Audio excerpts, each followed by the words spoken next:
매일 성경 묵상을 돕는 해설 가이드입니다. 안녕하세요. 묵상 코치입니다. 함께 읽고 나눌 말씀은 예레미야가 5장 11절에서 22절까지 말씀입니다. 애가의 마지막 부분으로 시인은 시온이 겪는 고난의 탄식을 이어갑니다. 애가의 처음과 마찬가지로 슬픔과 항폐함으로 고난에 대한 한탄을 마칩니다. 마지막으로 시인은 여호와를 바라보며 다시 자신들을 돌이켜 봐달라는 기원으로 전체 애가를 마칩니다. 11절에서 16절은 시온 성 안의 비참한 상황에 대한 탄식입니다. 11절에서 시인은 전쟁으로 인해 고통당하는 여성들에 대해 탄식합니다. 시인은 시온 성 안에서 여자들을 욕보았다고 말합니다. 여기서 성 안을 강조하는 것은 원래 성 안에는 사람들이 많아 여성이 위험이 있을 때 소리 지르면 도움을 받기 좋은 장소이기 때문입니다. 그런데 여기서 성 안에서 이런 일이 벌어졌다는 것은 이 여성들이 소리치며 도움을 구해도 도와줄 사람이 없었다는 뜻입니다. 고대사에서 전쟁에 승리하면 여성을 유린하고 전리품으로 취하여 성노예로 삼는 경우가 종종 있었습니다. 예루살렘의 여성들이 이런 끔찍한 폭력의 상황에 놓였다고 시인은 한탄합니다. 12절은 지도자들이 겪는 고통을 말합니다. 지도자들이 그들의 손에 매달렸다는 것은 시온의 관리들이 바벨론의 점령자들에 의해 죽임을 당한 후 시체를 나무에 매달아 두었다는 의미입니다. 구약에서 나무에 달린 시체는 하나님의 저주를 받은 것으로 간주됩니다. 따라서 이들은 예루살렘 사람들에게 공포감을 주어 감히 반항하지 못하게 하려고 이런 잔혹한 짓을 한 것입니다. 장로들은 사람들로부터 전혀 존경을 받지 못합니다. 이들도 존복자들에 의해 함부로 다루어지고 모욕당했기 때문입니다. 13절은 젊은 남자들이 겪는 고통을 묘사합니다. 젊은 남자들은 맷돌을 돌리고 그보다 작은 소년들은 나무를 하느라 고통을 당합니다. 맷돌을 돌리고 나무를 하는 것은 일반적으로 전쟁에 패한 자들에게 시켰습니다. 이스라엘이 가나안 민족을 진멸하지 않고 그들을 나무하거나 물깃는 노예로 삼는 경우가 있었습니다. 13절의 상황은 11절의 상황과 연결되어 모두 전쟁 포로가 된 젊은 남녀의 비참한 상황을 보여주고 있습니다. 14절에서는 노인과 청년들이 대조됩니다. 성문은 공공장소로 장로들이 재판을 열거나 어려운 문제를 상의하며 해결해 주는 곳이었습니다.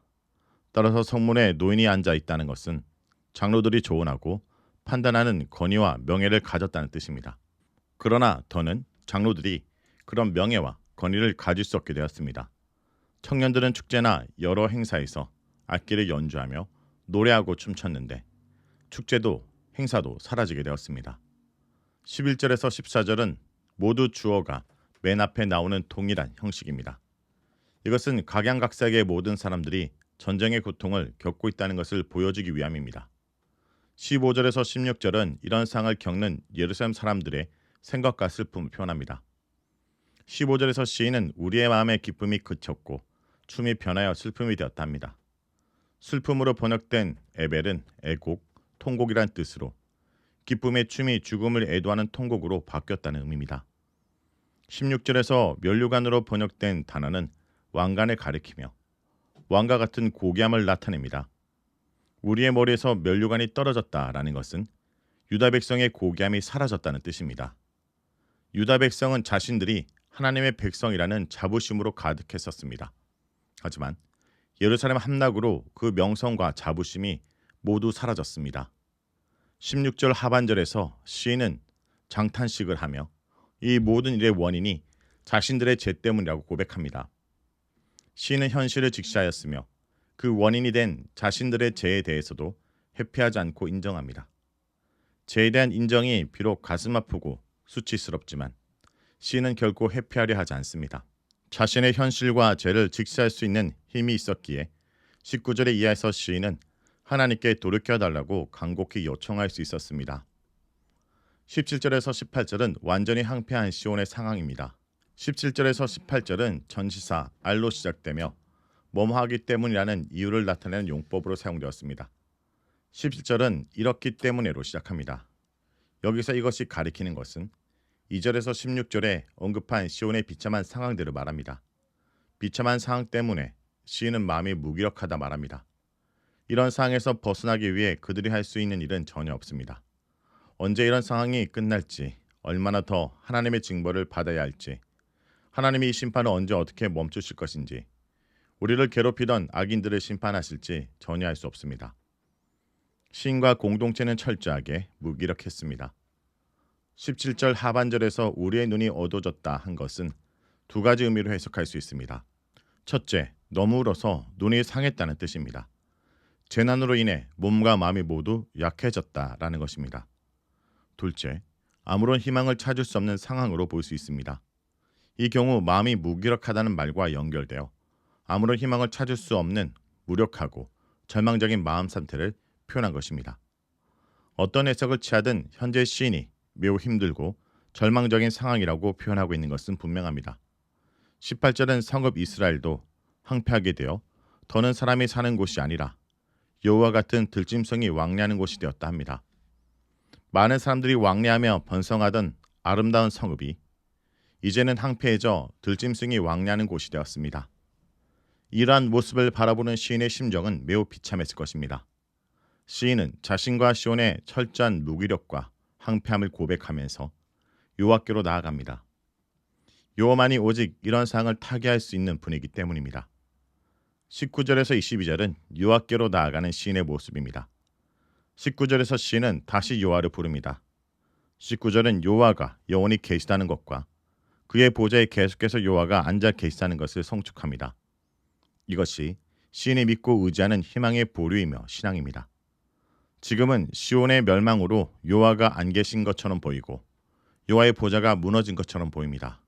그러나 시온은 멸망해도 여호와는 살아계시고 여호와의 보좌는 하늘에 영원히 있으며 여전히 왕으로서 이 세상을 다스리고 계십니다. 이 믿음은 결국 이 세상의 역사가 여호와의 손안에 있기 때문에 여호와의 백성에게 닥친 재앙도 언젠가 사라질 것이라는 희망을 갖게 됩니다. 시인은 20절에서 여호와가 자신을 어떻게 영원히 잊으시며 오랫동안 버리시겠냐고 반문합니다. 시인은 하나님이 이스라엘 백성을 잊지 않으시고 버리지도 않으실 것이라는 신앙을 표현합니다. 19절과 20절에서 영원히 라는 단어를 반복하여 영원히 계신 하나님이 자신의 백성을 영원히 버리지 않으신다는 것을 강조합니다.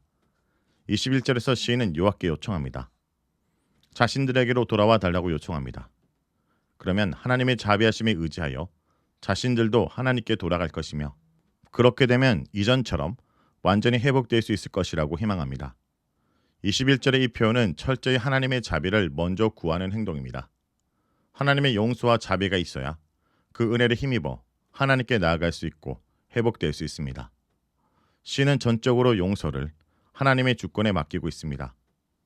22절에 대한 한글개혁 성경의 번역은 다시 현실로 돌아와 부정적인 상황으로 끝나는 것처럼 보이지만 대부분의 번역은 21절에 대한 부연 설명으로 봅니다.